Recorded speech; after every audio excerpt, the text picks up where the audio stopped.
మీద పడుకోబెట్టేదాన్నో, అప్పుడు వాళ్ళలో వితిన్ 10, 15 డేస్‌లోనే చాలా అద్భుతమైన రిజల్ట్ వచ్చిందండి. అంటే మా మదర్‌కి 400 షుగర్ కూడాను 170కి రావడం జరిగింది.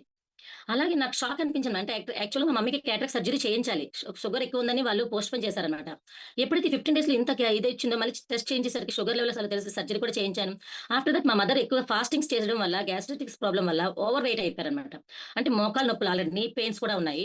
కూర్చునే ప్లేస్ నుంచి ఆమె లేవాలంటే చైర్‌లో కూర్చోవాలండి. ఆవిడ కింద కూర్చోలేరు. చైర్‌లో కూర్చున్న దగ్గర నుంచి లేవాలి అంటే మినిమమ్ 10-15 మినిట్స్ టైం పడుతుందన్నమాట ఆమెకి. అలాంటి ఆమె కూడా ఇప్పుడు నియర్లీ ఒక 2 మంత్స్ అవుతుందండి ప్రొడక్ట్ వాడుతున్నారు మా పేరెంట్స్ ఇద్దరు కూడాను. వాళ్ళు హ్యాపీగా వాళ్ళ పని వాళ్ళు చేసుకోగలుగుతున్నారనమాట. అంటే బాడీ కూడా తేలికయిందనమాట. అంత హెవీ బాడీ కూడా మా మమ్మీ లేచి నిల్చొని తన పని తను చేసుకొని హ్యాపీగా ఉన్నారు. షుగర్ కూడా ఇప్పుడు 140కి మెడిసిన్స్ కూడా వేయట్లేదు. డాక్టర్‌ని చూపించాము. ఇన్ కేస్ షుగర్ లెవెల్స్ పెరిగితే మెడిసిన్ వాడడం లేదు అంటాను. కానీ ప్రొడక్ట్ మాత్రం కంటిన్యూ వాడుకుంటున్నారనమాట. అలాగే మా డ్యాడీ కూడాను ఇప్పుడు ఫుడ్ ఏదైతే ఉందో పచ్చిమిర్చి వేస్తున్నాం, అల్లం వెల్లుల్లి పేస్ట్ ఏస్తున్నాం. అంటే లైట్‌గా అన్నీ యాడ్ చేస్తూ పెడుతున్నా కూడా మా డ్యాడీ ఈజీగా తినగలుగుతున్నారు. డైజెస్ట్ అవుతుంది. ఆ మంట, గ్యాస్ పెయిన్ అనేది ఇప్పుడు లేదనమాట.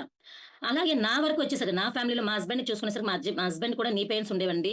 అది యాక్చువల్‌గా మేము 6 మంత్స్ నుంచి మెడిసిన్స్ వాడుతున్నాం ఆయనకి. అసలు ఈ మధ్య కాలంలో చాలా ఇబ్బంది పడుతున్నారు. మెట్లు ఎక్కడం కూడా ఇబ్బంది పడేవారు. నిజంగా ఎక్కువ స్టెప్స్ ఎక్కి దిగడం వల్ల చాలా ఇబ్బంది పడేవారు. అంటే ఫ్లోర్ మీద నార్మల్‌గా నడవడానికి కూడా చాలా కష్టపడేవారు. అలాంటి వ్యక్తి ఎప్పుడైతే మన ప్రొడక్ట్ వాడారో ఇప్పుడు ఏ ప్రాబ్లమ్ లేదండి. చక్కగా స్టెప్స్ ఎక్కి దిగగలుగుతున్నారు. తన పని హ్యాపీగా చేసుకుంటున్నారు. చాలా అద్భుతమైన ప్రొడక్ట్ అండి. చెప్పుకుంటూ పోతే